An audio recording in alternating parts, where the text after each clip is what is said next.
terhormat Bapak Ibu dosen penguji uji kinerja, perkenalkan saya Dina Puspitasari, mahasiswi PPG dalam jabatan Transformasi Batch 3 tahun 2025 dengan mata pelajaran Sejarah Kebudayaan Islam di LPTK Universitas Islam Negeri Profesor Kiai Haji Saifuddin Zuhri Purwokerto dengan NIM 25410408165. Pada hari ini, Jumat tanggal 10 Oktober tahun 2025 akan melaksanakan uji kinerja di MTS Negeri 2 Banjarnegara kelas 7 dengan materi Strategi Dakwah Nabi Muhammad SAW di Mekah. Terima kasih, selamat menyaksikan. Wassalamualaikum warahmatullahi wabarakatuh.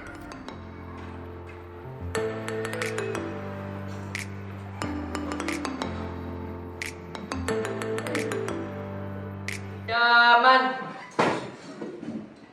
Tahiyah. Assalamualaikum warahmatullahi wabarakatuh. Waalaikumsalam warahmatullahi wabarakatuh. Jurusan. Apa kabar hari ini? Baik. Pada kesempatan kali ini sebelumnya kita absen dulu, lalu baru kita berdoa bersama ya. Maria Nur Aziza, Akira, Askia Hanina Ludi, Akira, Afgan Ardi, Aira Mukni, Berarti hari ini yang sakit Hadi, dan yang sedang kegiatan ekstra yaitu Marilah kita buka pembelajaran pada hari ini dengan membaca Al-Fatihah bersama.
depan semuanya yang belum silakan.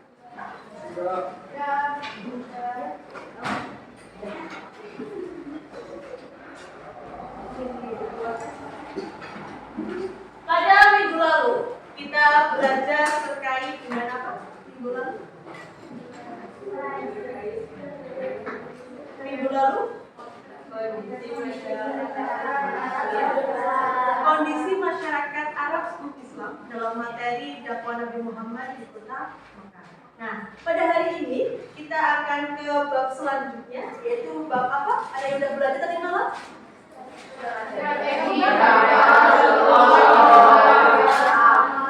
Ya, sebelum Ibu menjelaskan terkait materi hari ini terkait dengan strategi dakwah Nabi Muhammad di kota Mekah, adakah yang mau berbicara? Sebenarnya apa sih terkait dengan strategi dakwah?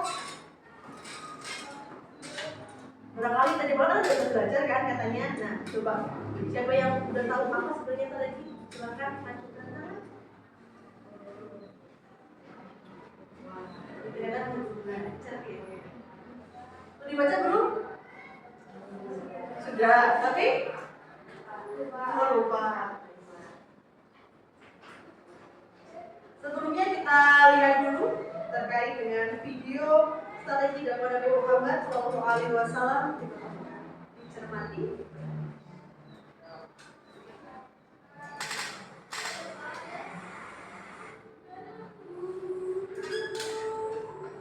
Assalamualaikum warahmatullahi wabarakatuh. Pada video kali ini kita akan membahas tentang strategi dakwah Nabi Muhammad SAW di kota Mekah, sebuah perjuangan besar yang menjadi tonggak awal penyebaran Islam. Masyarakat Mekah pada zaman sebelum Islam dalam kondisi jahiliyah menyembah berhala yang merupakan taktik paganisme yang menyimpang dari ajaran Nabi Ibrahim alaihissalam. Penyembahan berhala ini dipicu oleh kebutuhan untuk mencari Tuhan yang selalu bersama mereka. Mengagungkan itulah dakwah sejenis Islam hampir tidak tahu. Allah membedakan Nabi Muhammad untuk menyampaikan dakwah secara terang-terangan melalui Al-Quran surat Al-Hijr ayat 90. Sudah kalian tonton bagaimana dakwah secara sembunyi-sembunyi dan juga dakwah secara terang-terangan. Itulah yang dilakukan Nabi Muhammad SAW ketika beliau menyerukan Islam di kota. Penjelasan lebih lanjutnya akan Ibu jelaskan.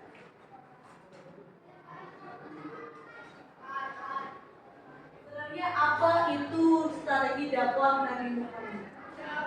Dakwah secara bertahap adalah salah satu metode penting yang diterapkan oleh Nabi Muhammad dalam menyampaikan Islam. Nah, pendekatan ini menunjukkan bahwa beliau sangat memahami kondisi masyarakat dari segi psikologi manusia dan pentingnya kesiapan hati serta pikiran dalam menerima kebenaran. Strategi dakwah Nabi Muhammad SAW di Mekah itu menjadi ada dua fase.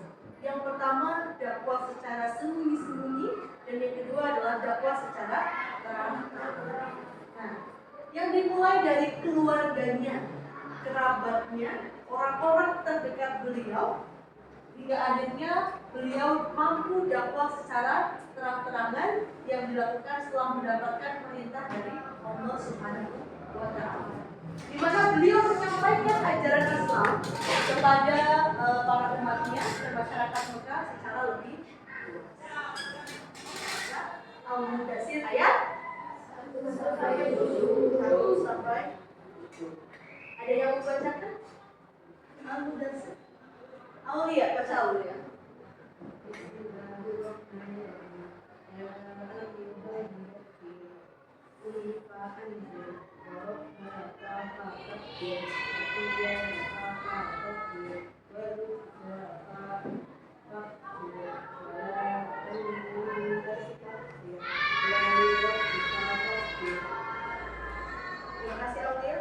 Setelah turunnya wahyu yang kedua, Quran surat Al-Mudaththir ini akhirnya beliau mulai melakukan dakwahnya secara sembunyi.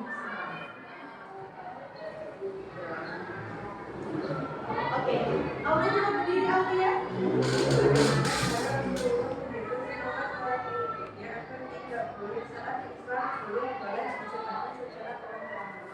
Bagaimana cara Rasulullah menjaga semangat para pengikutnya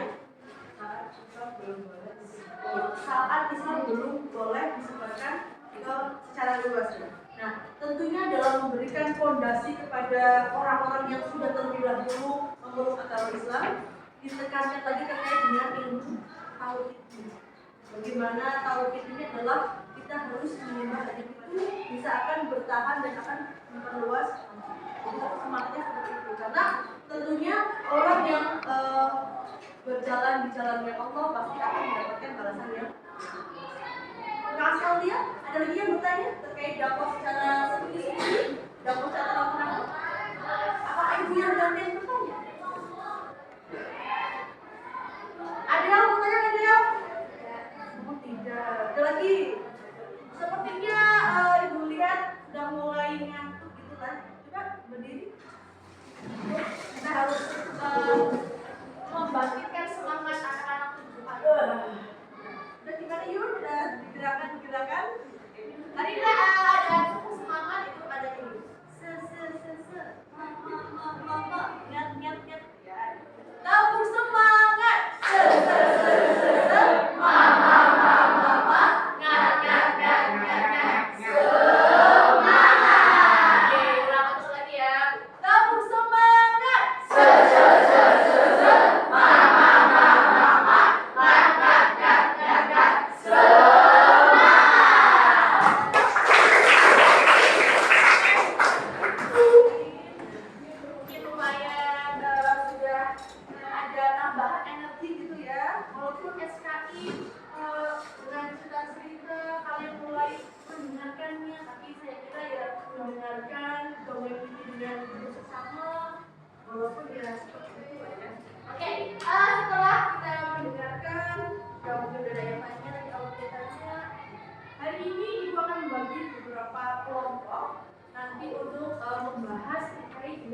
Materi yang kita sampaikan pada sekarang kan jumlah Islam 30.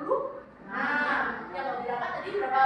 2 ya, bacanya 34 menjadi ya 6 kelompok. Berapa jadi?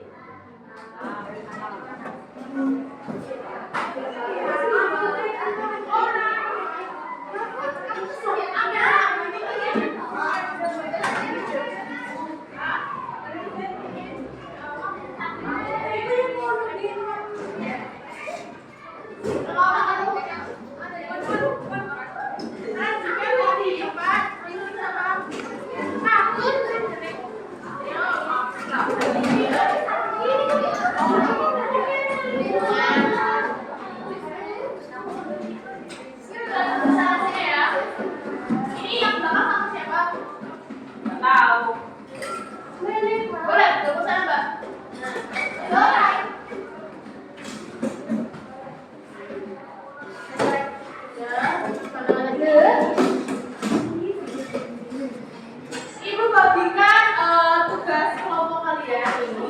Silakan kerjakan. Boleh membuka di notebook kalian. Juga boleh ditambah dengan yang ada di internet. Ini bagikan. Tuliskan tulis nama kelompoknya. Terus kelas apa?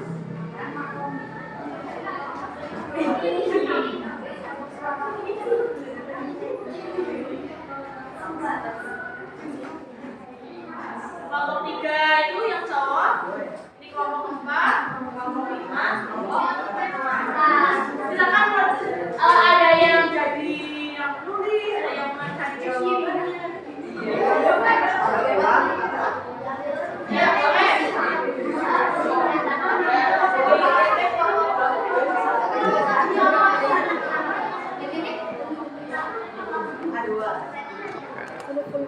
Iya. Ya, fotonya tuh.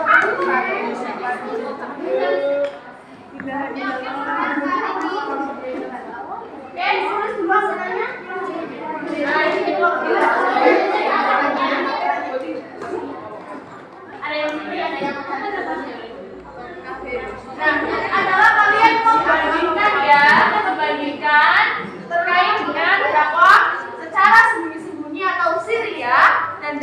secara jahat. Dari yang pertama mana belakangnya.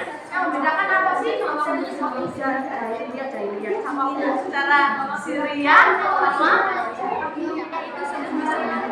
secara. Jadi kayak yang membedakan belakangnya atau sebabnya apa sih? Kalau secara Syria sebabnya apa? Kalau secara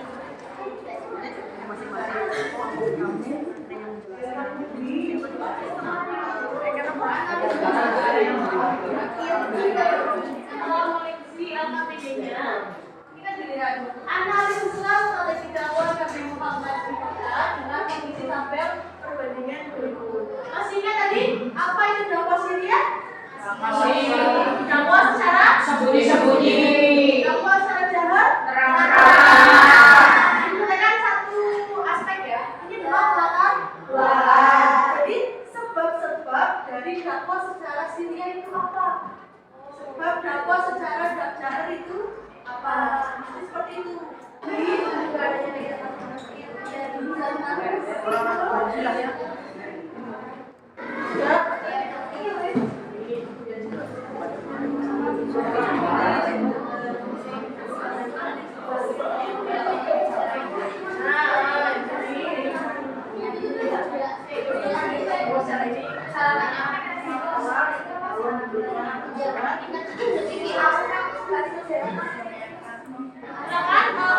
Kelompok yang sudah selesai bisa lanjut gitu kan? Untuk mempresentasikan hasil dari diskusi. Silakan kelompok yang lain dapat melihat kelompok kedua yang akan yang lain sudah semuanya ketika presentasinya ada ke depan kelompoknya Luis ada di depan. Semuanya harus nih yang posisinya gitu yang jelas ya kan. Oke silakan.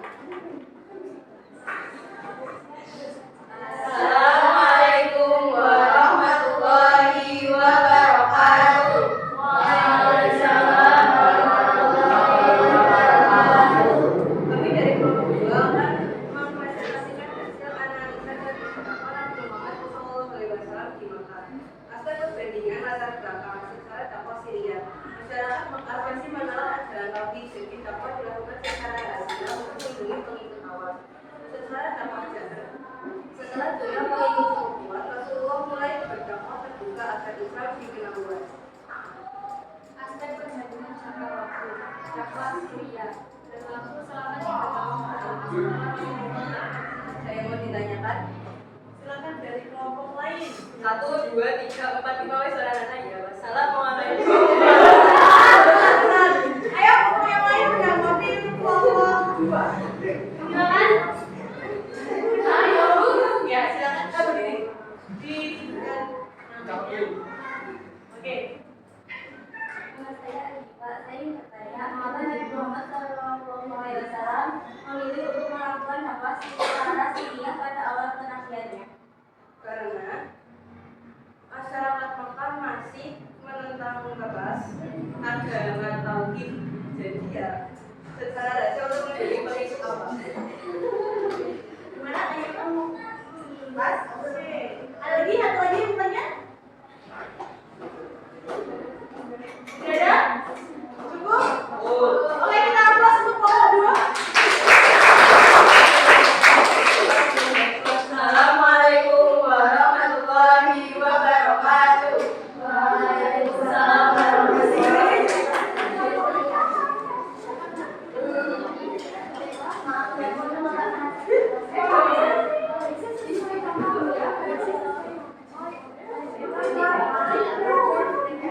Oke, yang lainnya ada di depan, diperhatikan kelompok yang sedang memaparkan materi. Assalamualaikum warahmatullahi wabarakatuh. Waalaikumsalam warahmatullahi wabarakatuh. Kita dari kelompok 6 ingin menganalisis kata dakwah Nabi Muhammad. Aspek perbandingan latar belakang. Nabi Muhammad SAW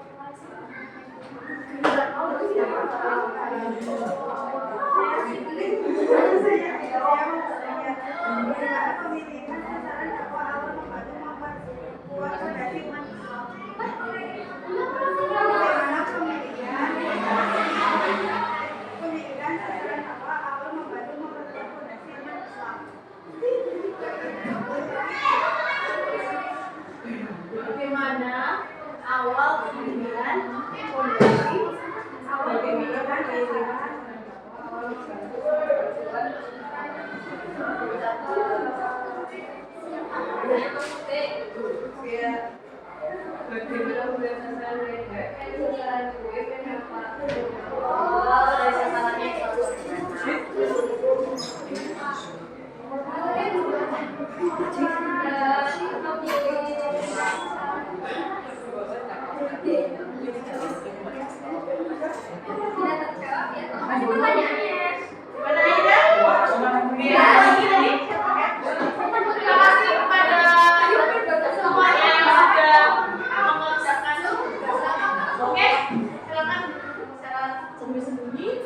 sampai ke dapat hijrah di kota Madinah sekitar 10 tahun.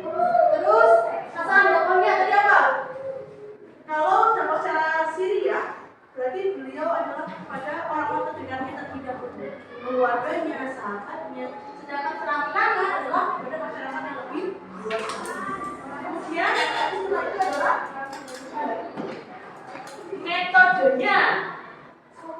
Ini apa cara dakwah? Metodenya sembunyi-sembunyi tantangannya. Kalau dari dakwah secara Syria, tantangannya ini apa? Tantangannya secara dakwah secara sembunyi itu penolakan dari kaum kafir ini.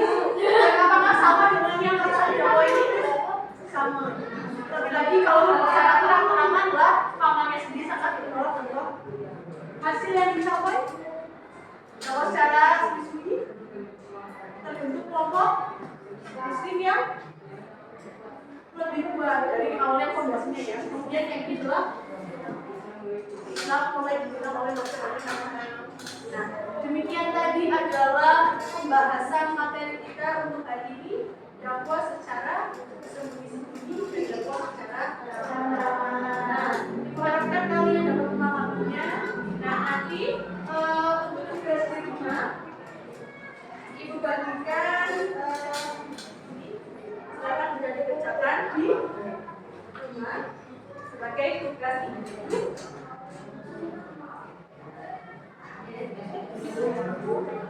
Iya ini duduk. Iya dihubungkan bersama.